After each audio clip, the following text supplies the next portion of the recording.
Test tube with drug,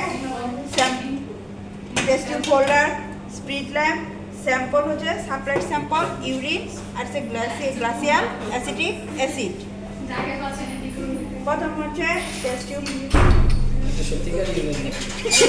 এটা sample কি কি আমরা তৈরি করছি। সাদমানের স্যাম্পল এটা। এই যে একটা টেস্ট টিউব নিয়েছি, তার মধ্যে কি করতে হবে? হাসবেন না, আমি বলবো। 2/3 নিতে হবে সাপ্লাইড স্যাম্পল, ইউরিন ফিল করতে হবে। টেস্ট 2/3 কিভাবে বুঝবেন কতটুকু 2/3?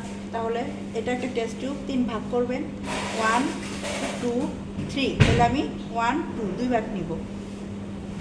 তাহলে প্রথম কি করতে হবে? 2/3 ফিল করতে হবে টেস্ট টিউবে। 3 ভাগের 2 ভাগ নেবেন। তাহলে 3 ভাগের যে আপনি যদি ই করেন একটা তাহলে 3 ভাগের 2 ভাগ করলো না, একটা আন্দাজ, চোখের একটা আন্দাজ, একটু কম বেশি যাবে, কিছু আসে যায় না। তারপর কি করবে? হোল্ডারটা আপনি লাগাবেন মাথায়, নিচে না।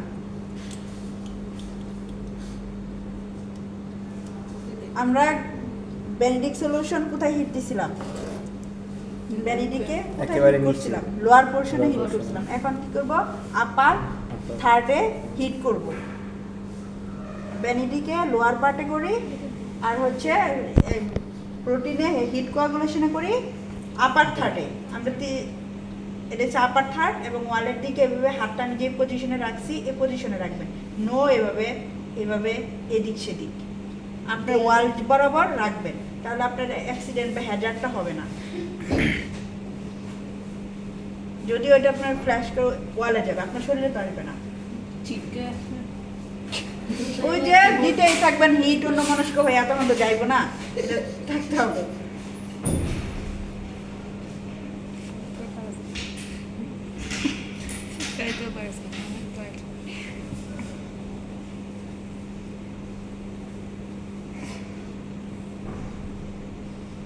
এনি চেঞ্জ দেখেন, চেঞ্জ দেখেন, অবজারভেশন করে এনি চেঞ্জ। ক্লাউডিং হচ্ছে, অবজারভেশন করে এনি চেঞ্জ।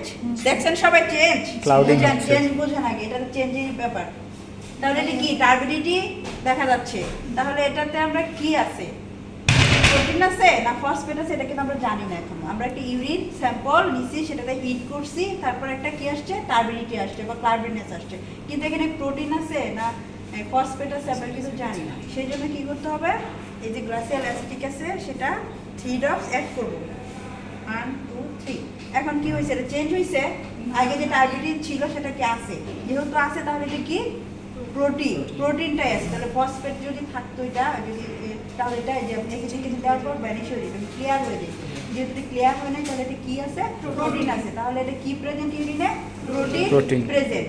আর যদি এরকম ক্লিয়ার হয়ে যায় তাহলে প্রোটিন অ্যাবসেন্ট। আমরা এতে এভাবেই লিখি, যখন রিপোর্টটা লিখি প্রোটিন প্রেজেন্ট 1 + 2 + 3+, সেটা হচ্ছে এটার ই অনুযায়ী যখন হিট করবো পেশেন্টের, যখন কি 1+, সেটা আপনার দেখার দরকার নেই, কিন্তু অ্যাবসেন্ট আর প্রেজেন্ট থাকে প্রোটিন রিপোর্টে। তাহলে এটাতে কি আছে? প্রোটিন প্রেজেন্ট আছে। যদি এরকম ক্লিয়ার অ্যাসিডিক অ্যাসিড দেওয়ার পর এটা ক্লিয়ার হয়ে যেত, তাহলে হয়তো প্রোটিন অ্যাবসেন্ট। তাহলে এখন কি আছে? প্রোটিন আপনাদের প্রেজেন্টই বইলা যাবে সবসময়, কারণ যতদিন যাবেন আপনাদের প্রেজেন্টই থাকবে, অ্যাবসেন্ট আর থাকবে না।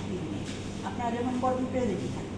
তাহলে কি আছে? এটা প্রোটিন অ্যাবসেন্ট প্রেজেন্ট। ক্লিয়ার? ডান। আর কিন্তু আমি হিট দেবো না, এর মধ্যে কিন্তু রিহিট করছি গ্লুকোজে, এখানে কিন্তু রিহিট করব না। প্রথম হিট করব, তারপর হচ্ছে চেঞ্জ আসবে, অ্যাসিডিক অ্যাসিড দিব, তারপর অবজারভেশন করব যে প্রোটিন অ্যাবসেন্ট না প্রেজেন্ট। ডান? না বুঝলে আবার বলেন, আমি বুঝাই। তারপর করেন, ওই যে দুই পাশে যান, এই পাশে যান, দুই ভাগে করে